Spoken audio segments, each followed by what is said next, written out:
Welcome back. It feels like we've had a little bit of a hiatus. It's been a moment, and I'm delighted. I mean that, delighted to be back to work, or back in full swing, I should say. Awesome. I was going to say, I didn't know you didn't have all that time off. Well, Happy New Year Happy New Year. and Happy New Year to everyone. All right. So you've got to get something for us. It's January of 2026. It is the 5th. Tell us what happened this year in history. It's funny when I found this one, I was like, I don't know if I should share, but I just thought it was a cool milestone in history. I don't know if you guys know this, but on January 5th, 1914, we got to go all the way back there. Henry Ford shocked the world when he announced that he was more than doubling the minimum wage to his factory workers. Back then, that's insane. That was $5 a day. Here's the cool part about that, right? Without just saying, hey, that's the shock factor. He stopped focusing on hiring 1,000 mediocre workers and started focusing on only keeping a few hundred great ones. That's the reality of that. And just kind of think of it like this. It's a great reminder that that one bold move, and I'll use an example for you guys today, like mastering powerful conversations can set off a chain reaction that makes everything easier. Anyways, that's our this day in history. That's this day in history. Awesome. All right. Well, let's jump right in it and let's take a look at what is or what has happened in the market over the last month. And as usual, we're going to start over in Dade County. And the last time we broke the stats down like this was a month ago. So it makes it really easy. Of course, we're just coming through the most recent week that it's reviewing is the Christmas to New Year's week. So the expectation is that it is not necessarily a true picture of the market. It is a snapshot of the week. Now we're also comparing it to the end of the Thanksgiving week. So they were both holiday weeks when we look at it kind of in that from that lens. What was really noticeable, should be really noticeable to all of you right now, is go to the very bottom and you're going to look at that expired number. And that's going to continuously increase as we look at the different property types. We had 307 properties fail to sell single family homes in Dade County at the end of December. And looking at all of the stats, and as we go through them, you'll notice it as well. Looks like a lot of people set their listings to expire at the end of December every year. So, opportunity time.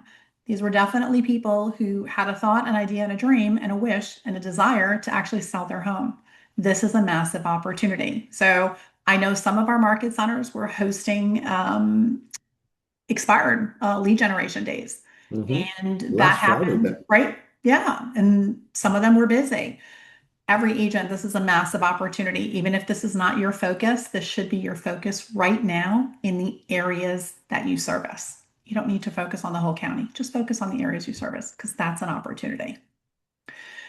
What I did notice though in Dade County was the pending sales were way down in single family homes. It is the one um, it is pretty common across the board. There's only one area where it actually one particular segment where it wasn't down, and we'll kind of look at that next. Natascha, can I ask a really quick question? Is it so I'm staring at this, right? And I'm seeing, and correct me if I'm wrong, almost more than a 50% drop off. Is that normal, or would you say that because of the way that the holidays lined up outside of more traditional weekend timeframes, this was exacerbated? Or am I crazy for thinking that? Yeah, we don't normally see that significant Okay, drop. Usually it does pull back, right? It's normal that during the holiday sure. time, people don't necessarily want to show, or maybe they're out of town, or, there's a myriad of reasons. And the opposite is also true, is that we have a lot of people in from out of the area that often look. So we don't normally see this sort of bigger gap, if you will. Okay, okay. All right, so let's look over to Broward. Um, the expired opportunity just as great in single family homes with over 329 compared to let's call it a normal number, right, that we're seeing in the 100s monthly Hmm. or weekly. What you'll notice that's different in this one is that your pendings were only down about 20%. Yeah.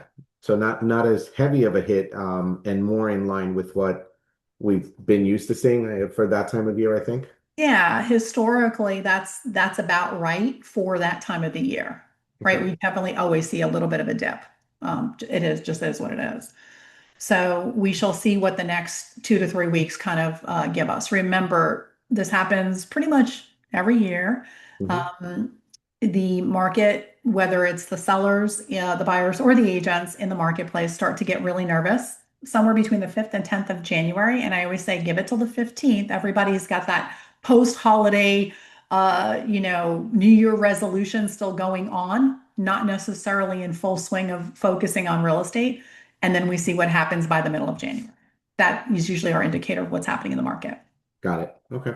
And then I feel like a horse racing announcer, and coming in for the lead expires. Exactly.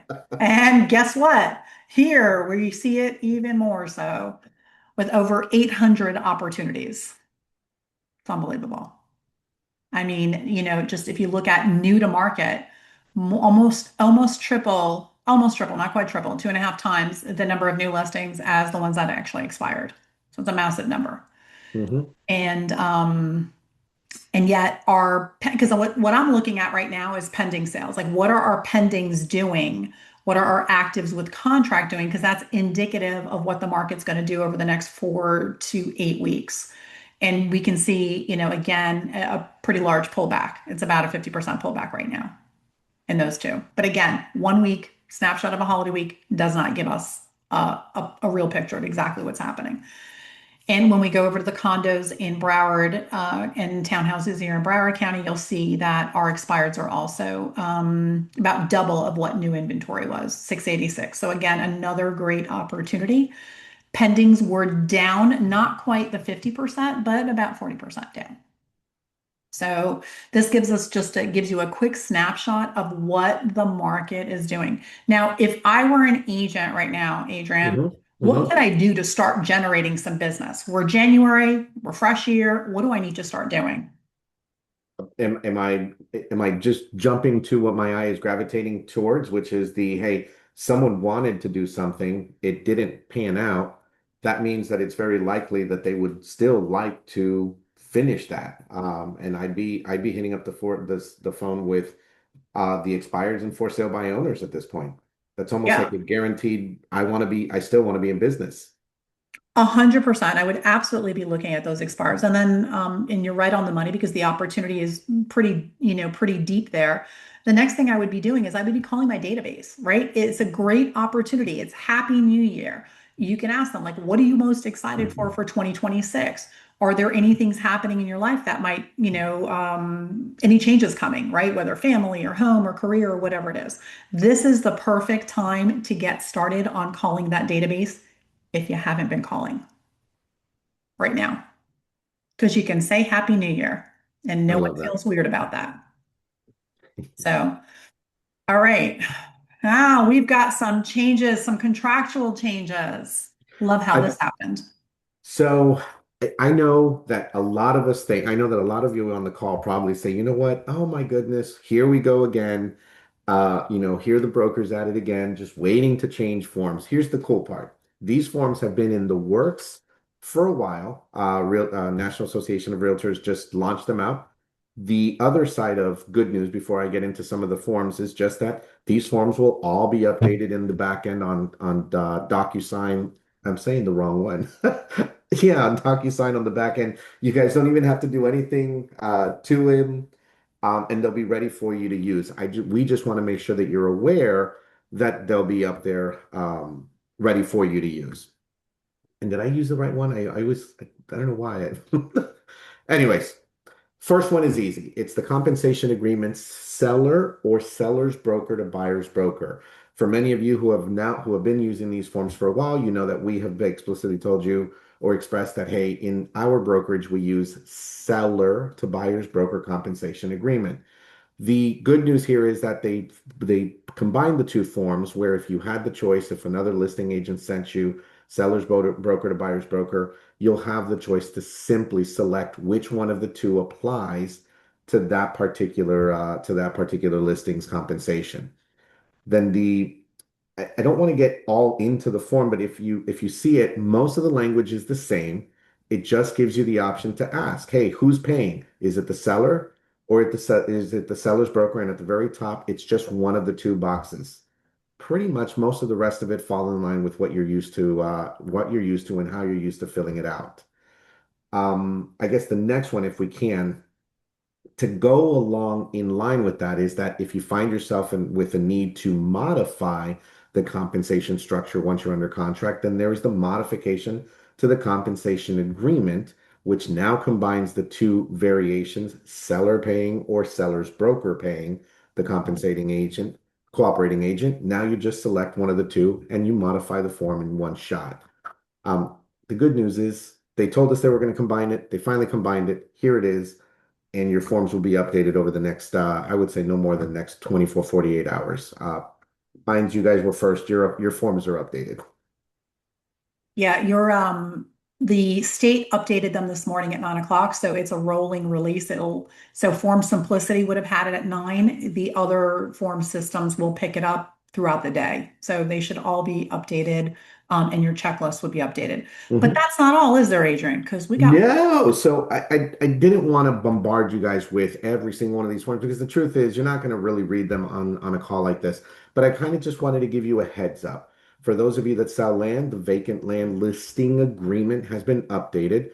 And basically, some of you who have been following along with what's happening in the MLS world is that there were more options available to sellers as to how they chose to sell their property regarding exclusive listing opportunities, putting it on the MLS, keeping it off the MLS. And so those options have now been available. I'm sorry, they have been added to the listing agreements, which incorporate vacant land listing agreement, the exclusive right to lease listing agreement, and the exclusive right to sale listing agreement, which, in a nutshell, to not make this overly complicated, your listing agreements have all been updated where they'll include a couple of the other options for the seller to say, you know what, I want it on the MLS. I want you to tell the world, which we understand is the most normal way to sell a property. Tell everybody, show it to everybody as often as possible.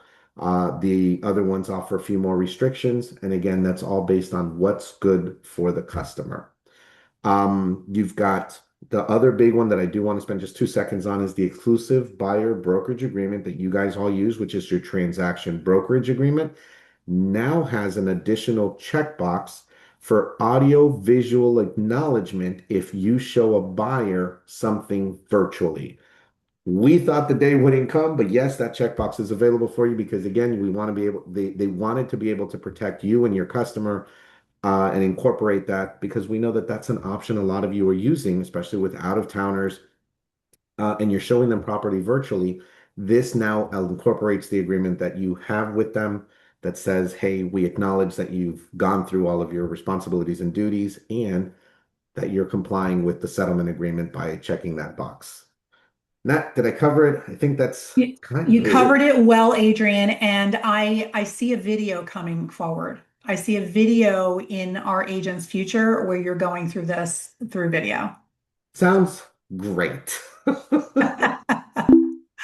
Awesome. All right, team. So be on the lookout. There'll be a video coming to you in Circle with the updated, all of the forms that are coming out. Again, we showed you the most important ones that we think your business needed right away. And then the rest of them will give you videos because they're not as frequently used. Correct.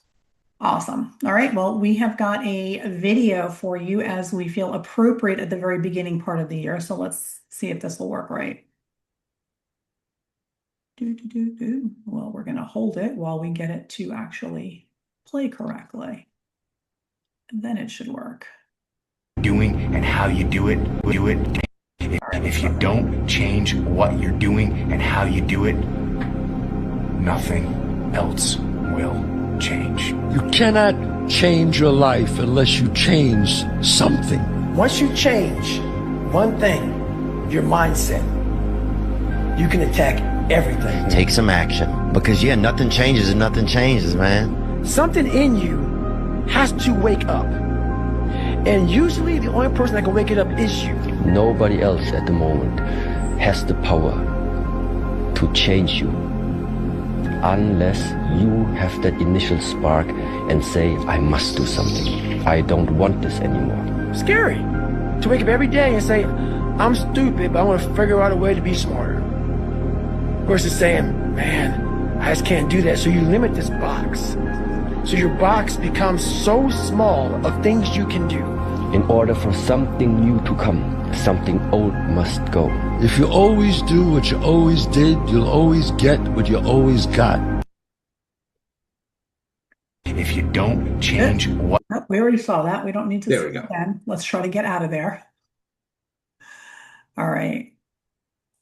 Team, as we wrap up our first segment of the new year, want to remind you all, if there's one thing that you can take away from what we talked about today, or just take into the new year, that it's not about doing more. It's actually about doing less more often, but it's about doing what matters most. A lot of us are busy being busy doing stuff. Get busy doing the stuff that's important, and then take the time for the things that you want, that you think are important to you.